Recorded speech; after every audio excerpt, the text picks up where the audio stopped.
Good afternoon, everyone. I am Vansh from 10C. So today I am going to present a presentation on the impact of globalization on agriculture. Let's start. सबसे पहले आता है सबसे पहले globalisation होता क्या है। जैसे कि तीन चार कंट्री हैं, अगर वो आपस में एक दूसरे से ट्रेड करती हैं तो वो होगा ग्लोबलाइजेशन। ज़रूरी नहीं है कि वो कंट्री मतलब स्पेसिफिक हो, वो कोई सी भी कंट्री हो सकती है। सबसे पहले आता है लोअरिंग ट्रेड कॉस्ट। मतलब एक एग्जांपल लेते हैं, अगर आपकी कंट्री में कोई ऑब्जेक्ट है वो 10 रुपए का बन रहा है और वही सेम प्रोडक्ट किसी और कंट्री में 1 रुपए का बन रहा है, इंपोर्ट करके 3 रुपए का पड़ रहा है, तो आप क्या लोगे, 10 रुपए वाला या 3 रुपए वाला? 3 रुपए वाला। तो इसमें ये बताया गया है कि ग्लोबलाइजेशन प्राइस भी कम कर देता है। इंटीग्रेटेड मार्केट्स, इंटीग्रेटेड का मतलब होता है एक साथ। जब कंट्री एक साथ मतलब ग्लोबलाइज होती हैं तो एक दूसरे का सामान एक दूसरे की कंट्री में इंपोर्ट एक्सपोर्ट होता है, तो सारा सामान मतलब दूसरी कंट्री में जाए बिना अपनी कंट्री में खरीद सकते हो। From local field to global field. सबसे पहले है ग्लोबल कंपटीशन। जब कोई लोकल फार्मर है तो मतलब लोकल फील्ड से आता है वो ग्लोबलाइजेशन की तरफ, वो ग्लोबलाइजेशन में आना चाहता है, तो सबसे पहले उसे एक चैलेंज फेस करना पड़ता है कि क्या वो उस मार्केट की कंडीशन को फुलफिल कर पाएगा या नहीं। Drive exports and productivity. जैसे कि एशिया की बहुत सारी कंट्री हैं एग्रीकल्चर फील्ड में बहुत सारे पैसे इन्वेस्ट करती हैं, जिसकी वजह से काफ़ी फार्मर्स को फेस करना पड़ता है competition. Global supply chains feeds billion. Globalization अगर हो गई है तो आपकी कंट्री में आपको दूसरी कंट्री में जाए बिना आप सामान ले सकते हो, जिसकी वजह से जैसे कि चाइना से बहुत सारा खाने का सामान आता है, जैसे नूडल्स, पास्ता, ये सब चाइना से आया है। Winners and losers, the double edge sword.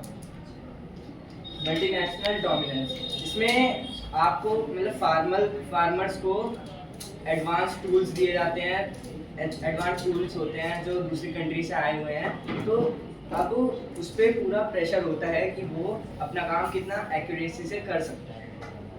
Small holder pressure, अगर मल्टीनेशनल कंपनी है अगर वो अपना सामान हर जगह सप्लाई कर रही है, तो जो लोकल फार्मर्स हैं उन्हें काफ़ी सारा चैलेंज फेस करना पड़ता है कि वो अपना सामान कैसे बेचें। बिल्डिंग गैप, बहुत सारी जैसे एशिया की बहुत सारी कंट्रीज़ हैं जो एग्रीकल्चर सेक्टर में बहुत पैसे इन्वेस्ट कर रही हैं, तो काफ़ी सारी कंट्रीज़ में जैसे कि अफ्रीका, वहाँ के फार्मर्स टेक्नोलॉजी यूज़ नहीं करते, ज़्यादातर वो प्रेफर करते हैं नेचुरल वे से क्रॉप्स को उगाना, तो वो टेक्नोलॉजी से काफ़ी पिछड़ते जाते हैं। Changing diets and demand pattern.